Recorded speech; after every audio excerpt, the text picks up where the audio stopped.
disappointing read, but I'm disappointed in myself. Hey, hi, hello, how are you? I'm Pia, and today we're talking about all of my most disappointing reads for the year of 2021. I feel like I have to say the year so that I remind myself that I'm not doing a monthly video. I don't think any of these books, because if I did own them at one point, I have since unhauled them because I didn't want them anymore. We're gonna throw up pictures today. I don't like to be negative, like I try not to dwell on like books that I've read and I really didn't enjoy. I do think it's interesting. I feel like I did have kind of a harder time being out these books. Like disappointing to me just means like I did have some sort of expectation going into a title and it was not fulfilled in any way. Most of these books I didn't hate. I mean, probably some of them I did. Yeah, so without further ado, we're gonna get into the negativity of this video. I'll try not to be so negative. I'm gonna be honest with you, I just went on about a book that I thought I read in 2021, but I read in 2020, and it really confused me. So let's move swiftly and start the video for you guys, but not for me. Anyway, the first book that I'm gonna talk about is Tilly and the Book Wanderers. This is the first book in the Pages & Co series. This series just seemed like perfect for me. It's about this young girl, it's a middle grade, and she travels through the pages of books. She's in the stories, and she has like friends like that are characters from the books, which like this is where we get into my problem, where nothing makes sense. And it's not like, oh, I'm like not into like fantasy or anything. I'm not like being like, this is unrealistic, who can travel in a book? God, they were roommates. No, I'm not an idiot. Nothing was really explained. Parts of it, yeah, like she is finding out about this world and the book wandering community, I guess, but also like the reader should be informed enough to understand the story and have a good time reading it, because it impeded on my enjoyment. That is how I felt about it. I was really, really hyped. I mean, Anne of Green Gables was in this book and she was kind of wacky. Like, I don't really know about her. I don't think Miss Anna James had read Anne of Green Gables in a while. I feel like the entire, like 80% of the book was setting it up, and I was like, well, okay, but what's our conflict? What's our conflict? What's the point? And then we got to the point and I was like, oh cool, this is the point of the book. And then they were like, oh yeah, and now it's done. Sir, ma'am, friend, what? Not a new favorite. Probably won't continue with the series. Next up is a book called When the Stars Lead to You. This was a book that I want to say it's a debut, and I wouldn't normally have expectations for a debut, which is why it's like very strange that this is on this list. The only reason that this disappointed me so much is because it sucked, but also because really expecting to love it, because it was kind of pitched to me as like All the Right Places book of that vein. It ended up focusing on a really, really toxic and codependent relationship between these two characters, and it really wasn't challenged until like the very end of the book.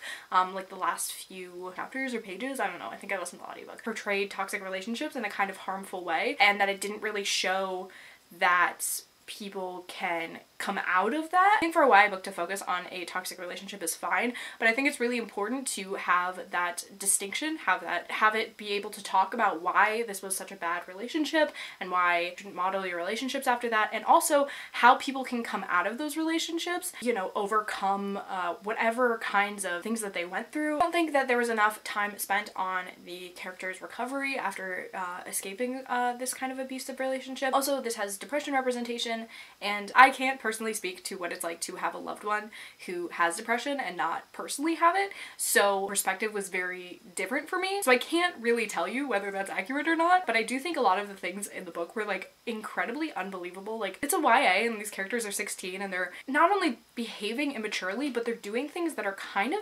outrageous and things that like no teenager would be able to do. I hate doing this. I hate doing this. I hate talking about this book.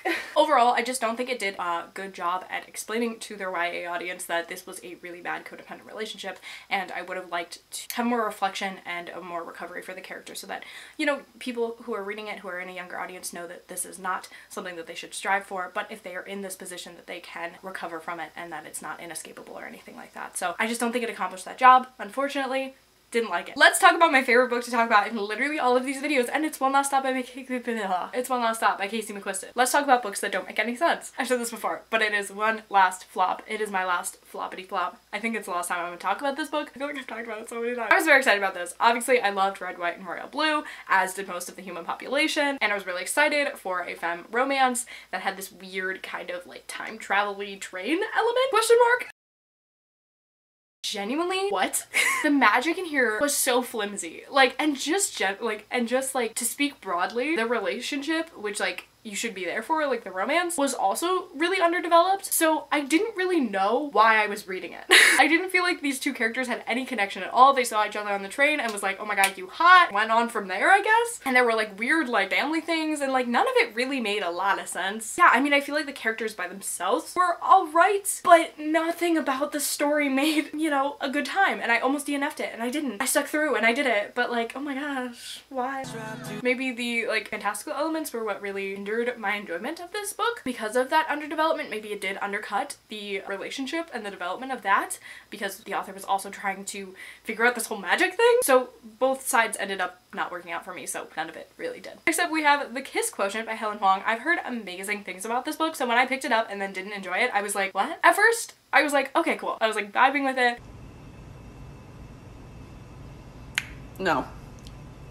Well, romance with an autistic main character, and she decides to hire an escort to like fake be her boyfriend, I want to say, or to teach her about sex. Wait, hold on. Maybe it's both. Obviously they end up falling for each other, you know, romance things. I don't know what happened here. Again, I felt like we were on this good track for a while and then like everything just fell apart a little bit. It had very like tropey, oh, the breakup in the third act. Like it had like all the kind of like classic romance things that these days I don't really love. Since they have been in so many romances, I really love to see different plot points and things like that. So I think just because I have read so many romances, this one just was a little bit mundane for me and followed kind of a more basic story structure that I had seen so many times that I didn't enjoy it enough to love this one. Moving swiftly along, we have The Song of Achilles by Madeline Miller. This one hurts me a lot that I didn't enjoy it. It obviously had been hyped up on BookTube and then it moved to be really hyped up on Book Talk. I personally had gotten this recommendation to read this book from my favorite English teacher from high school. I remember her talking about this book and I was like, oh my god, I'm so excited about it. I need to read it. And then I obviously didn't end up reading it until 2021 when I've graduated high school a couple of years ago. But anyways, so when I read this and didn't enjoy it, I was like, do I tell her? I don't want her to be disappointed in me. I didn't like it. I don't know. Like, I don't know what really went wrong because again, I do feel like it had a good setup. I really enjoyed learning about these two characters and seeing their relationship grow and change. But I do feel like there was like this part in the beginning and then there was like this whole like middle section that was just like, you know, war and like politics maybe. And then like there was the end and I was like, oh, back to like relationships and character development and like the things I'm interested in. With that being said, because there was this whole middle chunk that I just like did not care about, like at all. Clap if you care. Clap if you care. The last chunk where people are like, oh my god, this book destroyed me. It did not destroy me. I was ready for it to destroy me and it didn't, and I'm mad about it. There was something sad that happened and I was like, this is sad. I recognize it as it's sad, but I can't be sad about it because I didn't care about this entire plot. This is a disappointing read, but I'm disappointed in myself. It also makes me really apprehensive to go into Circe, which I have somewhere. I don't know. Maybe I'm dumb. We have The Cruel Prince by Holly Black. Oh my goodness gracious. I was so excited for this book. Again, this is another book I'd pushed off forever, like genuinely years. It's been 84 years. And I finally read it. The thing about this book is that I went into it with low expectations. Which is sad because I'm telling you about it in a disappointing reads video. I'm falling.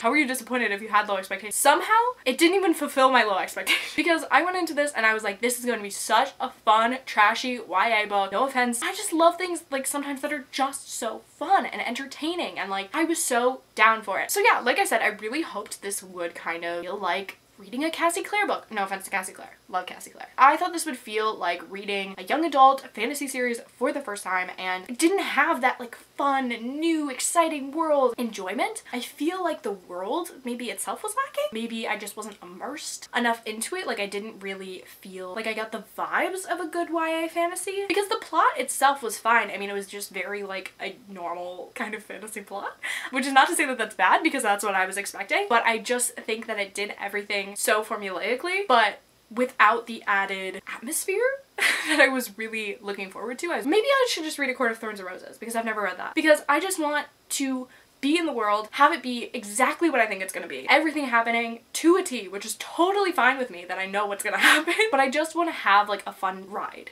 You know what I mean? It's like going on a roller coaster for like the 6th time. You're like, I know what's gonna happen, but I'm still gonna have a fun time. And like, let's not even talk about the romance because it doesn't exist in this book. Apparently it does in the next coming books, but I don't care enough. Last but not least, we have The Duke and I by Julia Quinn. This is a book that the Bridgerton series is based on, but it actually is the first book in the Bridgerton series. But Bridgerton series on Netflix is based on this book, this first book. What I have to say here is the Netflix show is better. Not only does the Netflix show have more diversity, it has such a more complex like plot structure and such a greater emphasis on the cast of characters. Like, it's not just focused on like these two main characters, it has a lot of other things going on. It didn't wholly fix this one scene, but it made it slightly less problematic. If you don't know what I'm talking about, there is a problematic scene in this book that I knew going into it, obviously because I'd seen the series. I'm usually not a proponent of like watching adaptation before reading the book. I ended up doing this here, I don't know why. But so I had seen the series and I knew that kind of problematic moment, but it was even more problematic in the book. And it actually has like it's like not necessary at all to the plot, which is so strange for me, because at least in the Netflix series, it's not necessary for the plot, but it does like actually accomplish something in the plot. But in the book, it actually like has no purpose. Why would you have this really problematic, really uncomfortable and unnecessary scene like for literally no reason? It's not challenged, it doesn't serve a purpose in the plot, it doesn't further anything.